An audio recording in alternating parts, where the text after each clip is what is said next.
I wanted to talk about this for so long, and this person made a video of it. Rick Beato. Okay. This is the real reason why music is getting worse. And I want to speak about this for a long time. Because you don't hear good music anymore. I don't know what the hell happened exactly that caused this. Music is so fake right now. It's like you can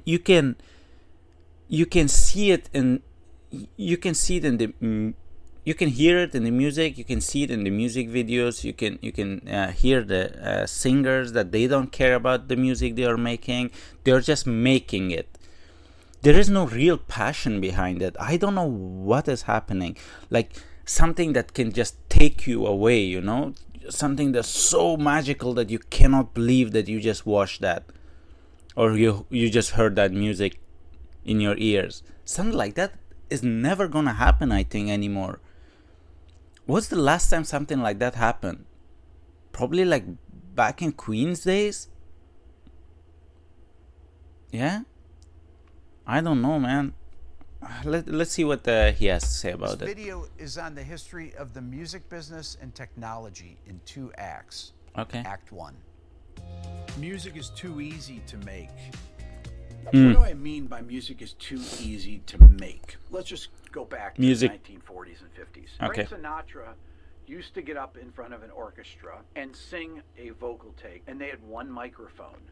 And they would get it balanced just right. Frank would say, okay, I'm ready to do it, and he'd sing it. Come fly with me, let's float down to Peru. Then you get into the 1960s or so, and then you have things where you have multi-track machines. You could go in if you had a mistake in a vocal part or any instrument, and you do a punch in. Oh, I don't like that word. I sang it out of tune, or I want to change this lyric. You go in and you just punch in, fix the line, punch out. Fast forward to 1998 with Cher, the Believe song. They invented this thing, Auto-Tune. I've talked about this a million times on here, but Auto-Tune was a plug-in that would go into these DAWs, digital audio workstations. So you'd have something like Pro Tools or Logic or Ableton. What you do is you take the vocal, let's say the song's in C major. Any note in the key of C major, it would tune the note to. Well, T-Pain and people like that realized if you put it on a really hard tuning, it would make it sound like a keyboard, and that's what they did in the Believe song. Well, then the same thing starts happening with drum parts. Guys playing a drum part, and you're like, you know what? This would be a great take of this first verse if this one hi-hat wasn't a little dragged. Well, let's move it back a little bit, or let's move it forward, whatever. And then you move that, and you're like, well, the snare after it kind of sounds weird because we moved that forward.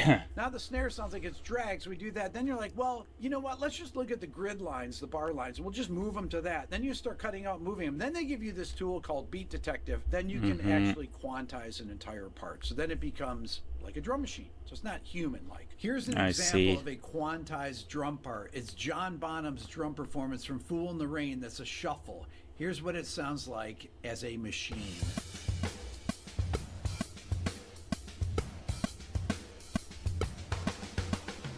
Now here's the actual human performance of John Bonham. Notice the swing in it.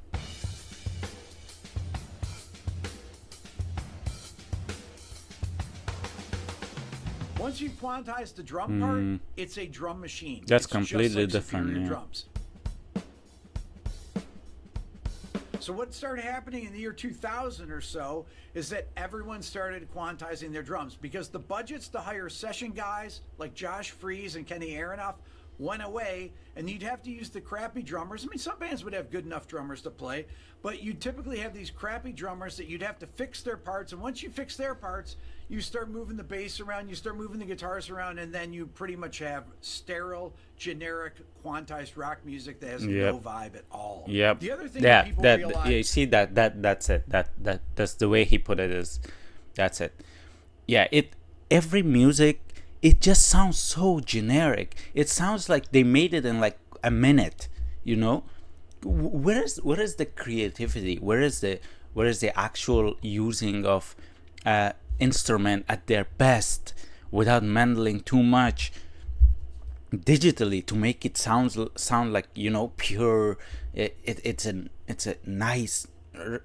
has a nice ring in your ears. It has a nice vibe, the way he put it. I don't know why they're not doing it. Like, I can give you an example of who did it once. Adele did it when she sang Someone Like You. That she just put a normal ass piano at the background and she just sang, and it sounded amazing. That song is so good. I don't know why people are not doing that anymore. Have you listened to any of the pop music recently? It's absolutely unlistenable, if that's an actual word. It's dog shit. It's so bad. Did you hear the Taylor Swift album? It is the most generic piece of music content ever released. It is so generic, in the worst way possible. Please, Is that it's really just give difficult us some and good time-consuming music, to record man. a drum set. You need a studio and a lot of gear. Look at all these mics. Now you can put up 3 mics and get a drum sound. You can put up 2 mics and get a drum sound. But to get a professional drum sound, you tend to mic up the different instruments. I got 2 mics on the bass drum. I got a mic on this tom, mic on that tom, mic on the ride, 2 mics on the overheads, 2 mics on the snare here. I actually have 3 mics on the snare and a mic on the hi-hat. And I have a couple room mics. It's hard to record it well. Not only is it hard to play the drums, They don't well, wanna but it's put hard the- to record the drums put the well. effort. You have to have training. It's not easy to do. You have a great ear. You got to know how to tune them. You got to know what is a good snare sound from a bad sound. You got to know if the toms are ringing too much. You got to know if they're in the right pitches. All this kind of stuff. There's so many decisions to make. Yeah, Now, you some of need are to out be there actually thinking, good at "What are it you to talking about, understand Rick? it. You don't need to have a good sounding room. You can have a crappy sounding room. You don't even need good mics because you're going to just replace everything with samples. Well, where do you think samples come from? They come from people that know how to record them. That one was for free. It's difficult to get a good guitar sound. You have to have a good sounding amp. You have to have good sounding speakers, good microphones that work well. Most people now just use amp modelers. They plug into their computer, they pull up their program, everything is done for them. They've already been pre-mic'd, pre-selected. They're all using the same algorithms. They can create great sounds. They're so easy to use. Doesn't take any skill at all. But it doesn't take any creativity either. Yeah, And of course, yeah, have you the see? MIDI packs that you No can buy creativity. If you can't play keyboards. So it'll just have pre-programmed chord progressions. Because for some reason, people can't just kind of space their fingers out and learn to play a few chords. Like that. Maybe just experiment. What is this? What is this? In the early 2000s, labels stopped signing rock bands essentially Yeah. because it was way too resource intensive. It was far easier. Yeah, they to could sign just make artists that could everything their own generic as using a music laptop and via microphone. computers, you Why know? is this a bad thing? Well, let's start with the creative dependency on technology limits the ability of people to innovate, I believe. Could be wrong about that. No, Maybe it helps them that's innovate. I don't pretty think so, accurate. though. The homogenization of music. The over-reliance on similar tools, as I just brought up with the amp models, creates a lack of diversity. I think that leads to music becoming more formulaic and people just following trends of using certain types of sounds. That's This it. is why these It trap became too beats formulaic. have been in vogue for the last 20 years. People just, they know they work, so they just keep using them all the time. Quality versus quantity. This is a big, big thing. Okay, so the easier production makes the process go faster, which creates an oversaturation of music, making it harder to find really exceptional things, as Ted Gioia talks about in this clip. This is Spotify's way of using AI. They have AI songs, they attribute them to people that don't exist, and this allows them to take royalties that would go to musicians and keep them for themselves. On the AI front related to music I is too see. easy to make. I made a video last week called I Told You This Was Going to Happen, and I played some songs off Udio, and I was saying how my kids could detect that they were AI songs, but other people could not. Well, it just came out. All 3 major labels are suing AI startups for copyright infringement. Universal Music Group, Sony Music, and Warner Music are suing Suno and Udio for copyright infringement because guess what?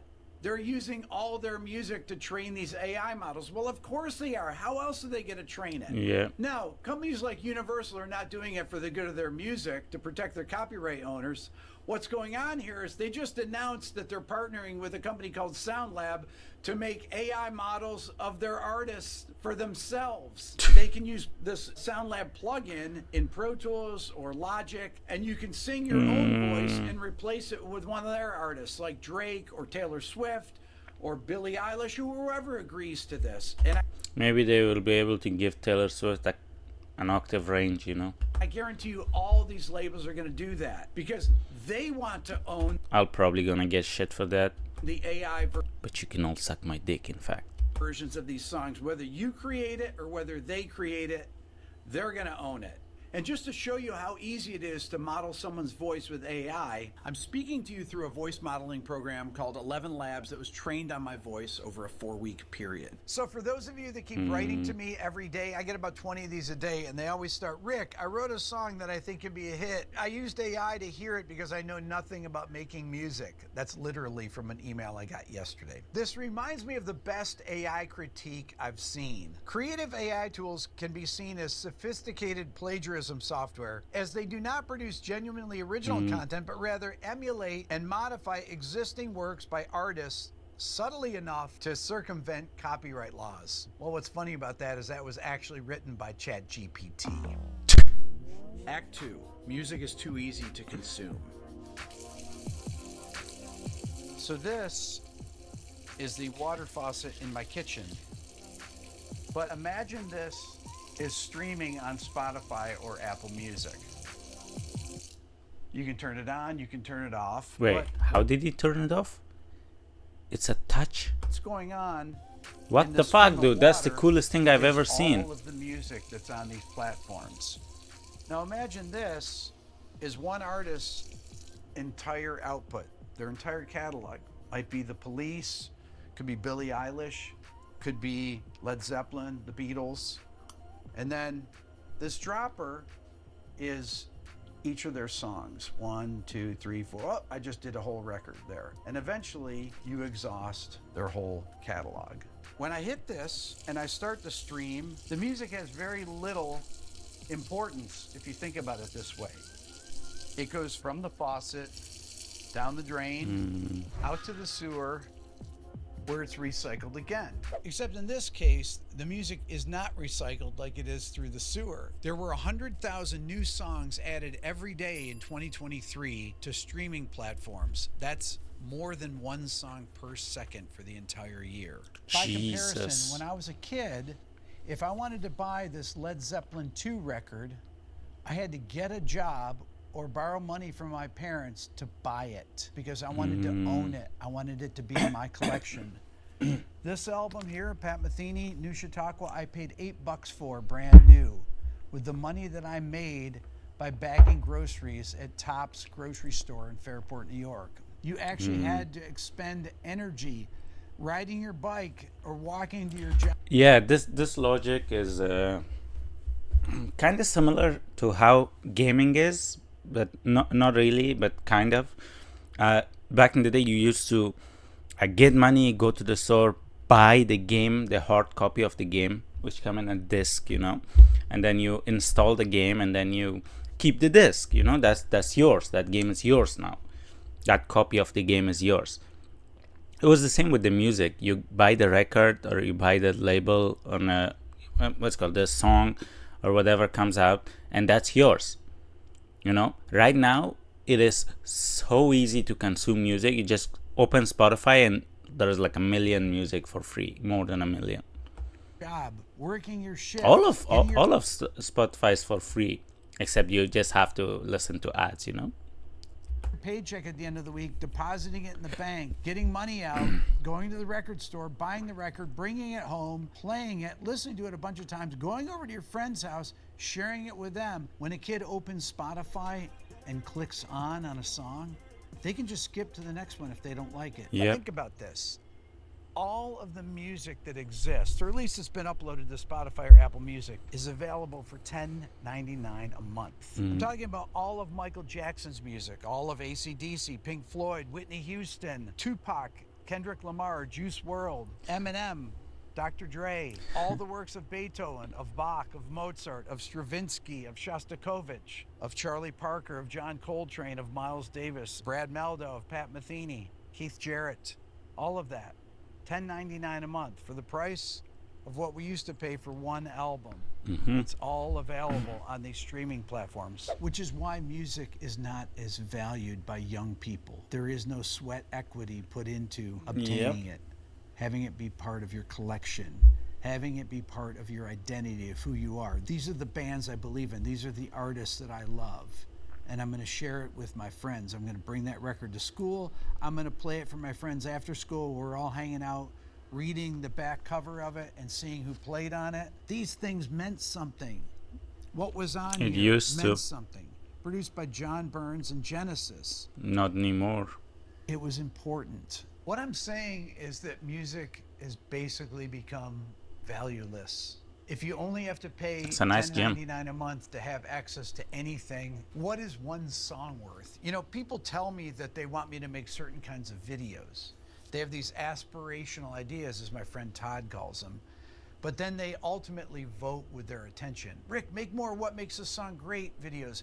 Make this kind of video. Or I wish that people would write songs in odd meters or use these more complex chord changes. But you know, ultimately, people will do that and then they don't listen to them because you vote with your attention. So try this. Try to sit down just a couple times a week, play just a few songs. Don't look at your phone, or as I call it, the thought deletion device, because it empties your mind out. Don't look at TikTok. Don't look at YouTube or Twitter. Don't look at Instagram. Just listen to the music. Let it flow over you. Think about the lyrics. Think about the melody, and try to experience music like you used to. Or if you're young, try to experience music in the way that we used to. Love to know your thoughts. Hit the subscribe.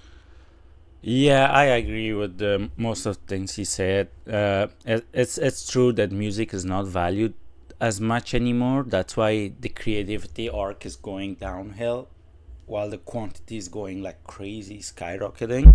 Right? Everybody's making music. Everybody is trying to put something out, but there's no thought behind it per se. There's no passion. There's no creativity. All the music sound the same. All the albums are like exact same thing. It's just so boring. Music is boring, and that has never happened before. Like, how is music boring right now? Where is the feeling that, you know, this person put so much time to making this record, and I can hear it in the sound. I can hear it in the music. I can hear it in the vocals. I can hear all the hard work that this person put on. Have you listened to any of the new sorry, excuse me. Have you listened to any classical music recently? Any Beethoven, Bach, any Chaplin, anything? You will listen to that. I do it when I go to gym. Listen to those kind of music. I swear to God, you will see in night and day difference of what the music has become, basically. And yeah, I encourage people to do. If you want to make music, try to go for creativity more than what you think people want. I mean, you can play it safe and make a generic song that people will listen to for a month or two and then forget for the rest of their life. Or you can actually try to make a masterpiece that will live on for years and years and years. You know, there's a reason why Beethoven's music has lived on so long. There's a reason why Bach's music has lived on so long. There's a reason why Michael Jackson's music has lived so long. Queen's music has lived so long because they were made with passion, and people can see that, people can hear that in the music. And yeah, if you decide to make music, I want you to put some creativity on it. Stop relying on digital devices to make your music good, and put some creativity behind it. All right, yeah, that's it. Thank you for watching. That's a great video by this was a great video we watched. And go subscribe to Rick Beato. Go like his video as well. And yeah, great video by him. great video. Thanks for watching.